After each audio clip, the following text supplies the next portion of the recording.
Please carry me to your bed.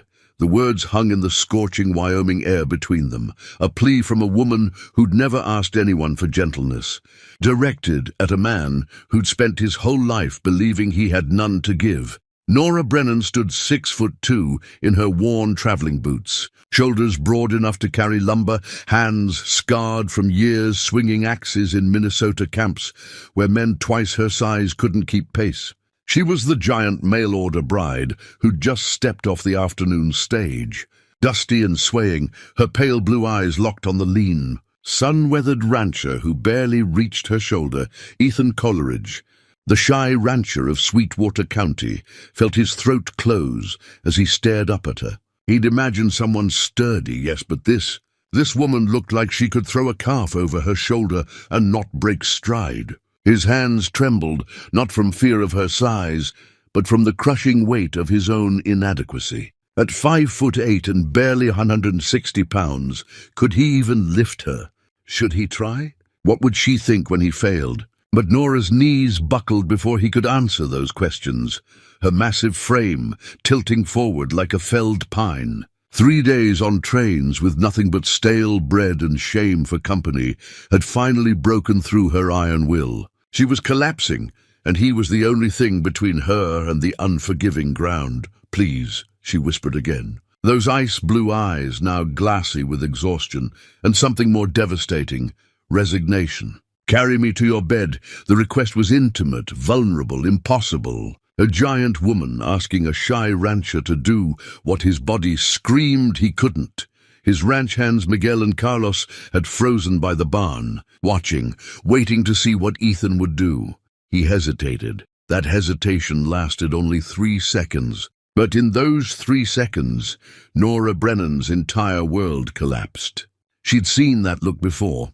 In Chicago, when the factory foreman told her they didn't hire freaks. In St. Paul, when the boarding house keeper took one look at her and said the room had just been rented.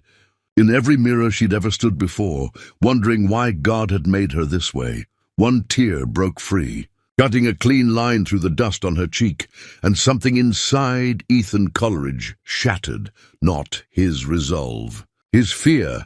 He'd spent 34 years listening to his father's voice in his head, that venomous whisper that said he was weak, useless, not man enough for anything that mattered. He'd watched his gentle mother wither under those words, until there was nothing left but a ghost who died without ever fighting back. He'd promised himself he'd never let fear make him cruel, never let his own inadequacy hurt someone else the way his father had hurt his mother.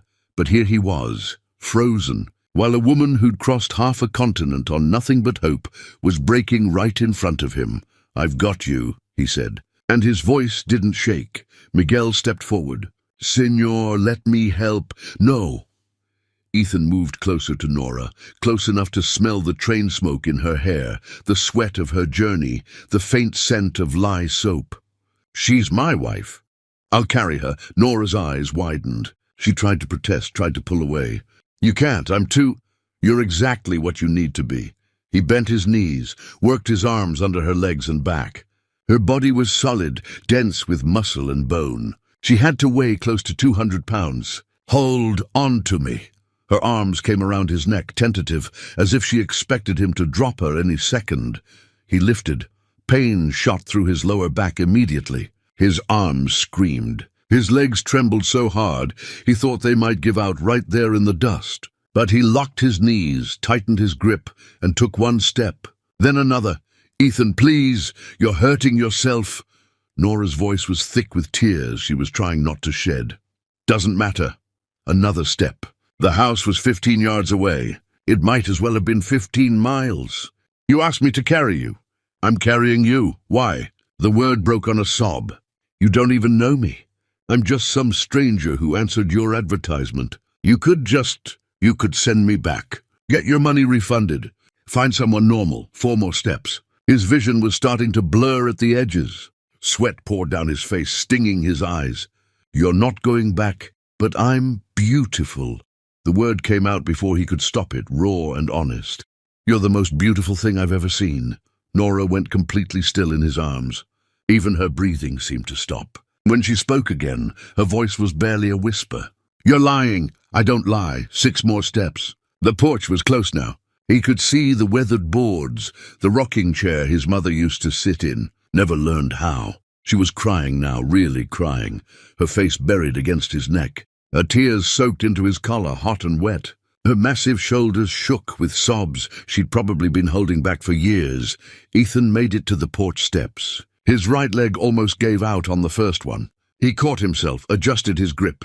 Nora was holding him so tightly now he could barely breathe, but he didn't care. "I worked the lumber camp since I was 14, she said against his neck, the words tumbling out like a confession. "After my parents died of typhoid. The men there, they called me tiny as a joke.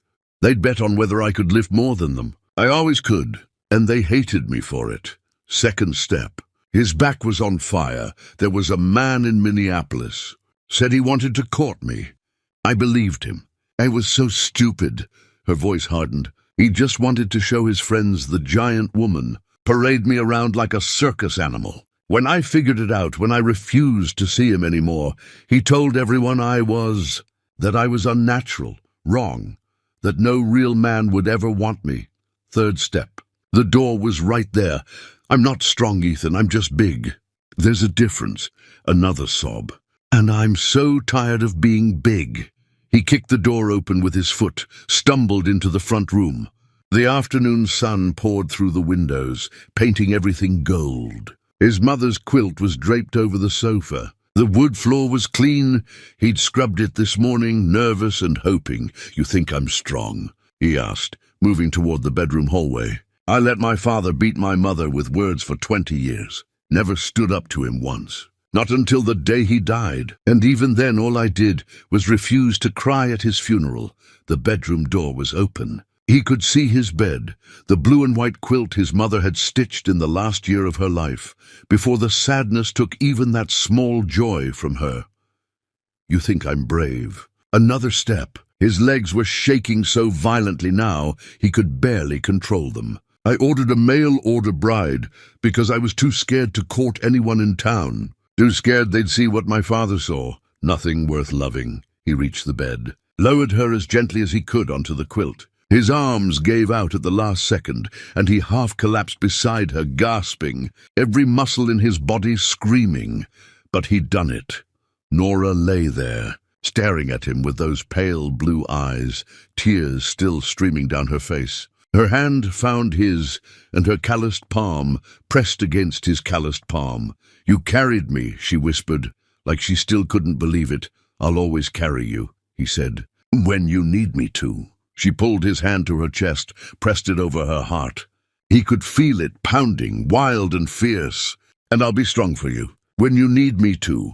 Something passed between them then, something more binding than any words a preacher could say. A promise, a choice, a beginning. Outside, the Wyoming sun blazed across the prairie, indifferent and eternal. Inside, 2 broken people had just decided they were going to be whole together, even if it killed them trying. Ethan couldn't move. Every muscle in his body had locked up the moment he'd laid Nora on the bed, and now he was sprawled half on top of the quilt, half on the floor, breathing like he'd just run from Sweetwater to Cheyenne. His arms felt like dead weight. His back throbbed with a deep, burning ache that promised he'd pay for this tomorrow. But Nora was looking at him like he'd just moved mountains. "You're hurt," she said, pushing herself up on her elbows. Even exhausted and tear-stained there was something magnificent about her. The way her shoulders filled the space, the way she moved with a kind of careful grace, like she'd spent her whole life learning not to break things. "Ethan, you're back." "I'm fine." He tried to sit up and immediately regretted it. A sharp pain shot up his spine and he gasped, freezing in place. "You are not fine." She swung her legs off the bed, and before he could protest, those powerful hands were on his shoulders, easing him down flat on the floor. "Stay still. Where does it hurt?" "Nora, you need to rest. You haven't eaten." "Where?" Her voice carried an authority that came from years of working alongside men who didn't listen until you made them. It wasn't harsh, but it left no room for argument. "Lower back, left side mostly." He felt ridiculous, lying on his own bedroom floor while his wife, he could barely believe those words, knelt beside him. "It's nothing, just strained it a bit." Nothing. She made a sound that might have been a laugh, or might have been something sadder. "You nearly broke yourself carrying me, and you call it nothing." Her hands moved to his back, and he tensed, not from pain, but from the sheer unfamiliarity of being touched. When was the last time? Years. Maybe not since his mother had died 3 years ago, and even then she'd been too frail, too worn down, to offer more than a pat on the shoulder. But Nora's touch was different. Her fingers found the knotted muscles along his spine with surprising gentleness, pressing carefully, testing. Despite their size and calluses, they moved with practiced precision. "Had to do this for the camp boss sometimes," she murmured, almost to herself. "After a long day, his back would seize up. He taught me where to press, how hard." Her thumbs worked into a particularly tight spot, and Ethan bit back a groan. "You pulled something here. Not torn, I don't think, but you need to rest it." "Can't rest." "Got cattle to check, fences to mend. You have 2 ranch hands for that." She kept working, her touch firm but careful. And a wife who knows which end of a cow is which. Despite the pain, Ethan found himself smiling. "That's so. I grew up on a farm before the lumber camps. I can birth a calf, mend a fence, break a horse if it comes to it." She paused, and when she spoke again, her voice was quieter. "I know you didn't order a bride expecting a ranch hand. The advertisement said you wanted a helpmate, someone to cook and keep house. I can do that too. I'm not much of a cook, but I can learn." "Nora." He tried to turn his head to look at her, but she pressed down gently on his shoulder, keeping him still. "Let me finish." Her hands never stopped moving, working out the tension. "I know what I look like. I know what people expect, but I can be what you need. I can be soft if that's what you want. I can wear nicer dresses, do my hair proper, learn to move quieter, take up less space." "Stop." This time he did turn, ignoring the protest from his back. He caught her wrist, and her hand stilled under his. "Just stop." She was crying again. Silent tears that she tried to blink away, her jaw set in that stubborn line that said she'd been holding herself together through sheer will alone. "I don't want you smaller," Ethan said, each word deliberate. "I don't want you different. I want." He struggled, as always, to find the right words. "I saw your letter. You wrote it yourself, didn't you? Not some marriage broker." She nodded, not trusting her voice. "You said you were honest and hard-working. You said you wanted a quiet life with a good man, and you'd do your best to make him happy." He squeezed her wrist gently. "You didn't lie about anything. You told me you were tall and strong, and I wrote back and said that was fine, better than fine. I said I needed someone real, but you didn't know. I didn't know you'd be the strongest person I'd ever met. No, but not because of your size." He pulled himself up to sitting, ignoring his back's screaming protest, because he needed to look her in the eye for this. "You traveled halfway across the country alone to marry a stranger. You worked in lumber camps, where most men would have quit after a week. You're still here, even after I hesitated, even after you thought I might reject you. That's strength." Nora's breath hitched. "You really mean that?" "I don't say things I don't mean." They sat there on the floor of his bedroom, their bedroom now, in a pool of golden afternoon light, their hands still touching. Outside, he could hear Miguel calling to the cattle, the low sounds of ranch life continuing as it always did, indifferent to the small revolution happening inside these walls. "I'm scared," Nora whispered. "I'm so scared I'll disappoint you, that you'll wake up one day and realize you made a mistake." "I'm terrified," Ethan admitted. "I don't know how to be a husband. My father was. He taught me everything about how not to treat a wife, but nothing about how to actually do it right." He took a shaky breath. "What if I say the wrong thing? What if I hurt you without meaning to? What if I'm too quiet, too boring, too—" "Ethan." She cupped his face with her free hand, and her palm nearly covered his whole cheek. You carried me when you could barely stand. You called me beautiful when everyone else calls me a freak. You're not too anything except maybe too hard on yourself. He leaned into her touch, starved for this kind of tenderness. We're quite a pair, aren't we? The giant and the shy man. People in town are going to talk. Let them talk. There was a fierceness in her voice now, the kind that came from years of being talked about. I'm done caring what small-minded people think. Good. He managed to smile. Because I gave up on that about the time I buried my father. A sound from the doorway made them both turn. Miguel stood there, hat in hand, looking politely at the ceiling. Perdón, Señor Ethan. I brought water and some bread. Carlos is making soup for Señora Nora. He set a tray on the dresser without looking at them directly. Also, I will check the cattle tonight. You rest. Miguel, You rest, Miguel repeated, and there was a hint of amusement in his voice. Carlos and I, we are not blind. We see you can barely stand. One night we handle the ranch. You handle your wife. He left before Ethan could argue, pulling the door mostly closed behind him. Nora let out a surprised laugh. I like him. He's a good man. Him and Carlos both. Ethan slowly pushed himself to his feet, gritting his teeth against the pain. Come on. Let's get you that water and food. But when he took a step toward the dresser, his left leg buckled. He would have fallen if Nora hadn't caught him, moving faster than someone her size should be able to move. Suddenly, he was the one being supported. Her arm around his waist, his arm draped over her shoulders. Easy, she murmured. I've got you.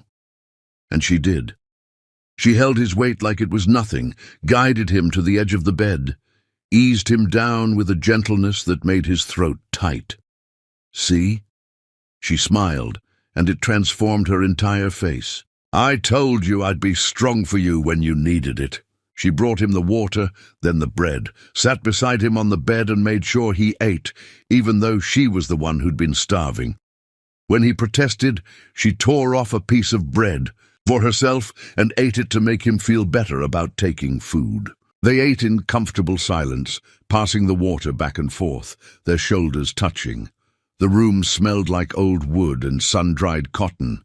Dust motes danced in the light. Somewhere outside, a meadowlark was singing. Tell me about the ranch, Nora said eventually. How long have you been here? All my life. My father built this place with my grandfather. 200 acres, most of it grazing land. We run about 200 head of cattle, sell them in the fall. He paused. It's not much. I'm not rich. But it's honest work, and it's mine now. It's beautiful, she said, looking around the simple bedroom with something like wonder. I've never had a place that was mine. Even in Minnesota, I just rented a corner of a boarding house. This. She touched the quilt gently. This is a home. It will be, Ethan said. When you're here, it will be. She turned to look at him, and in her eyes he saw the same thing he felt. Hope, fragile and terrifying, but real. The kind of hope that came from two people who'd been alone too long, suddenly realizing they didn't have to be anymore. I need to ask you something, Nora said quietly, and I need you to be honest. His heart kicked against his ribs. All right. When you saw me step off that stage, when you realized how big I was, what was your first thought? He could have lied. Should have lied, maybe, to spare her feelings, but he'd promised himself he'd never be his father, and his father's greatest weapon had been pretty lies that hid ugly truths. I was scared, he said simply, not of you, of me, of not being enough, of you looking at me and seeing what everyone else sees, a small, quiet man who's not worth noticing. And now? Now I'm still scared. He met her eyes. But I'm more scared of losing you than I am of not being enough. Nora's hand found his. Again, and they sat there as the afternoon light slowly turned golden, then amber, then deep orange. They talked, really talked, for the first time. She told him about her parents, Swedish immigrants who died when she was 12. About the lumber camps, the endless work, the loneliness. About the letter she'd written to him at midnight by candlelight, rewriting it 6 times because she couldn't figure out how to say "I'm different" without sounding broken. He told her about his mother, gentle and kind, until the weight of his father's cruelty crushed that out of her. About learning to stay quiet, stay small, stay unnoticed because that was safer. About the day he found his mother's body in the barn, a rope around her neck, and how his father had called him weak for crying. They unpacked their wounds there in the fading light. 2 strangers becoming something more than strangers, laying their broken pieces side by side to see if they might fit together. And slowly, impossibly, they did. Night fell over the ranch like a heavy blanket, and with it came a silence that made Nora's heart race. She sat on the edge of the bed, still in her dusty traveling dress, watching Ethan light the oil lamp on the dresser. The warm glow painted shadows across his face, making him look older, more weathered. His hands shook slightly as he adjusted the wick. "I should sleep in the spare room," he said suddenly, not looking at her. "You need rest, real rest. And I don't want you to think, I don't expect—" "Ethan," she stopped him before he could tie himself in knots. "We're married. This is our bed. We barely know each other. We know enough." She stood, and even in the dim light she saw him tense, saw that flicker of uncertainty cross his face. "I'm not asking for anything you're not ready to give, but I've spent too many nights alone. I'd like to not be alone tonight, even if we just sleep." He turned finally, and the vulnerability in his eyes nearly broke her. "I don't know how to do this." "Neither do I." She moved closer. "So we'll figure it out together." They lay in the darkness, inches apart but not touching, both staring at the ceiling. Nora could hear Ethan's breathing, careful and controlled, like he was afraid to take up too much space, even in his own bed. The quilt smelled like lavender and sunshine. Outside, coyotes sang to the moon. "My father told me I'd never be enough for any woman," Ethan whispered into the dark. "That I was too soft, too weak. He said it so many times I believed it." Nora rolled onto her side, facing him. "My mother told me I was a blessing, that God made me strong for a reason." Her voice cracked. "But after she died, everyone else made me feel like a curse." "You're not a curse." He turned his head, and even in the darkness she could see the shine of his eyes. "You're the answer to a prayer I was too scared to pray." She reached out, found his hand, laced their fingers together. His hand was smaller than hers, but it held on just as tightly. "I'm glad you carried me," she said. "Not because I needed it, but because you needed to. I'm glad you let me." He squeezed her hand. "I've never felt stronger than when I was holding you." They fell asleep like that, hands clasped. 2 people who'd spent their whole lives being told they were wrong, finally finding someone who made them feel right. Outside, the Wyoming stars blazed across an endless sky. Inside, a shy rancher and a giant woman dreamed of mornings yet to come, of a life built not on what they lacked, but on what they'd found in each other. Tomorrow would bring work, uncertainty, the hard business of learning to be married. But tonight, for the first time in longer than either could remember, neither of them was alone.